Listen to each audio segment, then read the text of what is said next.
अस्सलाम वालेकुम, मैं हूं डॉक्टर इनकलाब फरीद। आज मैं एक गाइडलाइन शेयर करूंगा आपके साथ स्पेशली यंग डेंटल सर्जन्स के लिए जो अभी अभी फ्री हुए हैं हाउस जॉब से। और सबसे पहले आप सबको बहुत बहुत मुबारक हो कि आप बहुत अच्छे से हाउस जॉब आपकी कंप्लीट हो गई। अब उसके बाद मैं आपको अब बताऊंगा कि आपने इसके बाद अगर आपने एडहॉक की जॉब लेनी है पंजाब में रहते हुए तो क्या क्या उसका प्रोसीजर है और किस तरह से आप अप्लाई कर सकते हैं, किस तरह से आपका इंटरव्यू होगा और किस तरह से आपको वो जॉब मिलेगी। तो 5 मिनट की ये वीडियो शॉर्ट सी आपको मुकम्मल गाइडलाइन मिल जाएगी कि आपने क्या करना है। सबसे पहले तो अगर आपकी हाउस जॉब कंप्लीट हुई है, आप क्लियरेंस लेके अपने इंस्टीट्यूशन से सर्टिफिकेट लेके, हाउस जॉब सर्टिफिकेट लेके आप फ़ौरन जाएं और जाके अपना PMDC का लाइसेंस परमानेंट बनवा लें। जब आपका लाइसेंस बन गया है उसके बाद आपने एक छोटा सा काम करना है, वो ये कि जहाँ जहाँ आपने जॉब करनी है, वैसे जो आजकल हालात हैं जहाँ पे भी मिल रही है कर लेनी चाहिए, लेकिन फिर भी रिजर्वेशन होती है ख़ास तौर पे फीमेल डेंटल सर्जन्स की कि वो उन्होंने एक स्पेसिफिक डिस्ट्रिक्ट्स में ही कर सकती हैं जॉब। लेकिन जो मेल हैं उनके लिए मेरी एडवाइस है कि भाई हर जगह पे अप्लाई कर दो, जहाँ पे भी जॉब मिल जाए ले लो। हालात बहुत बहुत ख़राब हैं। अच्छा, सबसे पहले आपने ये करना है कि जो आपका लाइसेंस बन गया, लाइसेंस के बाद आपने जिस जिस डिस्ट्रिक्ट में अप्लाई करना है आपने पहले उस डिस्ट्रिक्ट के CEO हेल्थ ऑफिस में जाना है। चीफ एग्जीक्यूटिव ऑफिसर जो हेल्थ का ऑफिस होता है उस ऑफिस में जाके क्लर्क से मिलना है, उनसे पूछना है कि भाई कोई सीट खाली पड़ी है। अक्सर तो वो पहले तो बताते ही नहीं है कि सीट कोई खाली पड़ी भी है, क्योंकि अगर हो भी सही तो वो किसी अपने के लिए रख के बैठे होते हैं या वो छुपाते हैं। उनको गाइडलाइन इस तरह से है कि वो हर बंदे को सीट ना बताएं, अनटिल एंड अनलेस बताने की ज़रूरत ना हो। बताते भी हैं तो कम बताते हैं, तो पड़ी ज़्यादा होती हैं। तो इस तरह से आप देख लें कि अपने सोर्सेज वगैरह से थोड़ी सी ले दे के उससे सीट का पता करवा लें कि पड़ी है सीट किसी भी डिस्ट्रिक्ट में। अच्छा, फिर जब आपको सीट का पता चल जाए और आपने उस डिस्ट्रिक्ट में जॉब भी करनी है, आप कर सकते हैं, तो आपने कुछ डॉक्यूमेंट्स मैं बता रहा हूँ वो डॉक्यूमेंट्स वहाँ सबमिट करने हैं और वो फिर आपको इंटरव्यू के लिए कॉल करेंगे। डॉक्यूमेंट्स कौन कौन से होंगे? डॉक्यूमेंट्स वही जो हमारे हैं डॉक्यूमेंट्स, मैट्रिक के सर्टिफिकेट, FSC का सर्टिफिकेट। उसके बाद आप ऊपर आ जाएंगे, जो PDS की 4 साल हैं तो 4 साल की DMCs हो गई। उसके बाद आप ने हाउस जॉब की उसकी सर्टिफिकेट। उसके बाद आपका डोमिसाइल बहुत इंपॉर्टेंट है। अगर आपको उस डिस्ट्रिक्ट के हैं जिस डिस्ट्रिक्ट का आपका डोमिसाइल है तो वहाँ पे आपको शायद प्रेफरेंस मिल जाए, मिलती भी है कई जगह पे, वो आपने दे देना है। उसके बाद आपने जो है PMDC का जो लाइसेंस है परमानेंट उसकी कॉपी देनी है। ये सारा सेट बनाना है एक, और साथ आपके 2-3 फ़ोटोज़ भी हों, ID कार्ड की कापीज़ भी हों। ये सारा कुछ करके आपने एक सेट बनाना है। दोबारा रिपीट कर देता हूँ क्या क्या चीज़ें हैं। मैट्रिक FSC सर्टिफिकेट, 4 सालों की DMCs, house job certificate, PMDC, domicile, 2 photos और इसके अलावा आपके ID कार्ड की कापीज़। अब ये चीज़ें आपने एक सेट बना के आपने CEO हेल्थ ऑफिस जमा करा देना है। जमा करा के उधर एक रिक्वेस्ट भी एक एप्लीकेशन लिख देनी है कि टू CEO हेल्थ। एप्लीकेशन लिखनी है कि respected sir, it is stated that I have completed my house job from जो भी इंस्टीट्यूट आपका है। उसके बाद जी अब मैंने परमानेंट लाइसेंस भी जो है वो ले लिया है PMDC से। अब I want to do job as a dental surgeon, I am applying as a dental surgeon.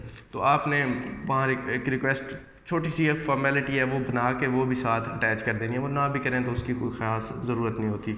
अपना कॉन्टैक्ट वगैरह लाजमी दे देना है उस फॉर्मेट पे, ताकि आपसे वो कॉन्टैक्ट कर सकें जब वो इंटरव्यू के लिए कॉल करें।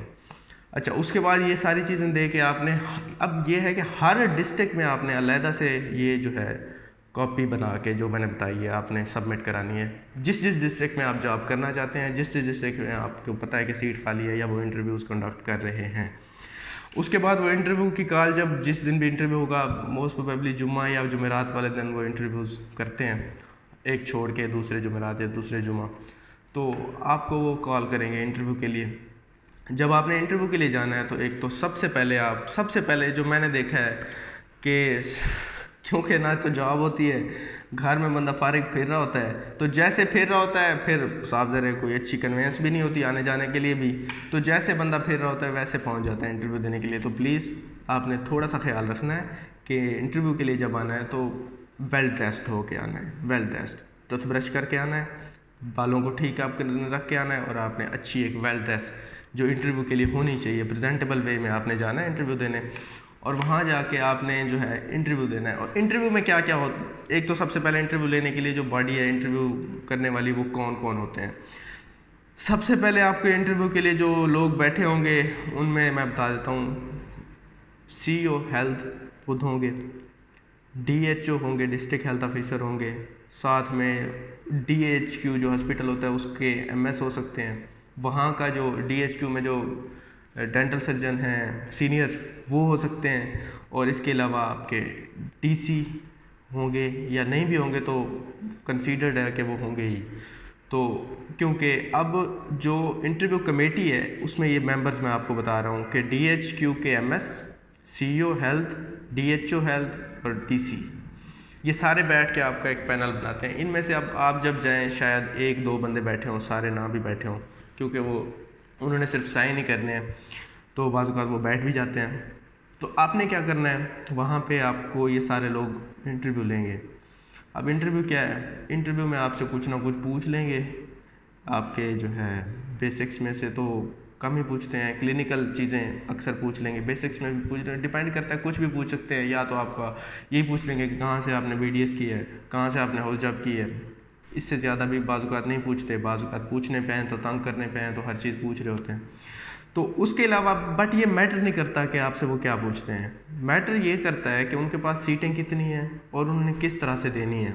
अक्सर तो 2-3 सीटें होती हैं, वो पहले दे के बैठे होते हैं, फॉर्मेलिटी होती है इंटरव्यू, तो इसलिए वो बस टाइम पास कर रहे होते हैं। अच्छा, अब आप सोच रहे होंगे कि यार पैसे शैसे भी दे के जॉब शॉब मिलती होती है वहाँ, तो वो क्या सीन होता है। वो ये सीन होता है कि भाई क्लर्क के थ्रू भी लोग पैसे देते हैं, CEO को भी अप्रोच करते हैं, DC को भी अप्रोच करते हैं, लेकिन जब हमारी सीटें हैं ना 3 से 4, तो अब कॉस्ट जो है वो बढ़ जाती है। कॉस्ट जो है आजकल 2-2.5 लाख तो कुछ भी नहीं है, इससे भी ऊपर चली गई है कई ज़्यादा, क्योंकि उसकी वजह यह है कि 3 सीटें होती हैं और 50 एप्लीकेंट्स होते हैं। तो भाई ये जहन में रखें, पॉसिबिलिटी बहुत कम है आपकी जॉब मिलने की, लेकिन आप कोशिश जारी रखें, हर डिस्ट्रिक्ट में अप्लाई करें, और अगर आपकी अप्रोच है, मैं फिर कह रहा हूँ, तो आपको चांसेस कुछ ज़्यादा मिल सकते हैं जॉब मिलने के। अप्रोच भी अब जो स्ट्रॉन्ग अप्रोच है जिसके इफेक्टिवनेस ज़्यादा है वो है DC की अप्रोच, क्योंकि फ़ाइनल जो साइन होते हैं इंटरव्यू कमेटी के वो DC के होते हैं। CEO भी पैसे लेके अकेला साइन नहीं कर सकता, DHO भी नहीं कर सकता, क्योंकि DC जो बैठा है वो सबसे ऊपर बैठा होता है, उसके साइन बहुत इंपॉर्टेंट होते हैं। तो इसलिए आप अगर अप्रोच करना भी है तो उन्हें करें। इसके अलावा जो है बाकी अल्लाह से दुआएं करें, सारा कुछ करें, लेकिन ये पाकिस्तान है तो यहाँ पे थोड़ा सा इस तरह से भी आपको देख के चलना होगा कि जॉब के मिलने के चांसेस किस तरह से क्या है। अच्छा, अब आपकी इंटरव्यू हो गया, अब अगर तो आपकी सिलेक्शन हो गई है, सिलेक्शन, तो वो आपका जो CEO ऑफिस है या DC ऑफिस है वो आपको जॉब नहीं दे सकता, वो सिर्फ आपको रेकमेंड करेगा। आपका इंटरव्यू लेके, फ़र्ज़ किया फ़लाँ बंदा है, आपका इंटरव्यू हो गया, आप उन्हें लगा कि ये जो भी है कि आपको जॉब देनी है, तो वो आपका जो नाम है वो लिखेंगे कि following doctors are hereby recommended for job as dental surgeons. तो आगे नाम होगा, आगे आपका जो फैसिलिटी है जहाँ पे वो आपको लगाना चाह रहे हैं उसका नाम लिखेंगे, और वो साइन करके सारे इंटरव्यू कमेटी के आपकी रिकमेंडेशन भेज देंगे primary and secondary health care department में। वहाँ से फिर जब आपकी रिकमेंडेशन चली जाएगी, वहाँ से आपका ऑर्डर निकलेगा। इस ड्यूरेशन में 1 महीना 1.5 महीना लग जाता है। आजकल हालात थोड़े और भी टाइट हैं, पता नहीं आजकल तो इंटरव्यू भी नहीं हो रहे। तो उसके बाद वहाँ से जब ऑर्डर आएगा, तो फिर ऑर्डर जब आपने लेना है तो सबसे पहले आपने ऑर्डर लेके इंडोर्समेंट देनी है। कहाँ पे? CEO ऑफिस में, कंसर्न जिस डिस्ट्रिक्ट के ऑर्डर आए हैं उस डिस्ट्रिक्ट में आके आपने इंडोर्समेंट देनी है। इंडोर्समेंट ये होता है कि एक नंबर लग जाता है कि ये बंदा अब यहाँ इसने रिपोर्ट कर दी है CEO ऑफिस में। जब आपकी वहाँ पर इंडोर्समेंट होगी तो आपको आप मेडिकल बनवाएंगे उस डिस्ट्रिक्ट का। मेडिकल बनवाने के बाद आप जो है आपको मुतलका फैसिलिटी में जाएंगे, वहाँ से आपकी चार्ज शीट बनेगी। अगर तो आप THQ या DHQ में आपकी जॉब हुई है, अगर आपकी जॉब हुई है RHC में, तो आपकी जो चार्ज शीट है वो सी ऑफिस में ही बनेगी। तो चार्जशीट बन गई, आपने ज्वाइन कर लिया। मतलब ये है कि जैसे ही आपका ऑर्डर निकलता है आपने फ़ौरन फिर सी ऑफिस जाना है, वो आगे आपको गाइड कर देंगे, कोई लंबा चौड़ा काम नहीं है। तो कहने का मकसद है, ये छोटी सी एक वीडियो मैंने बनाई है, इसको अपने दोस्तों के साथ शेयर करें कि जो लोग अप्लाई करना चाहते हैं तो वो इस वीडियो को देख लें, उनको गाइड मिल जाएगी। Thank you so much.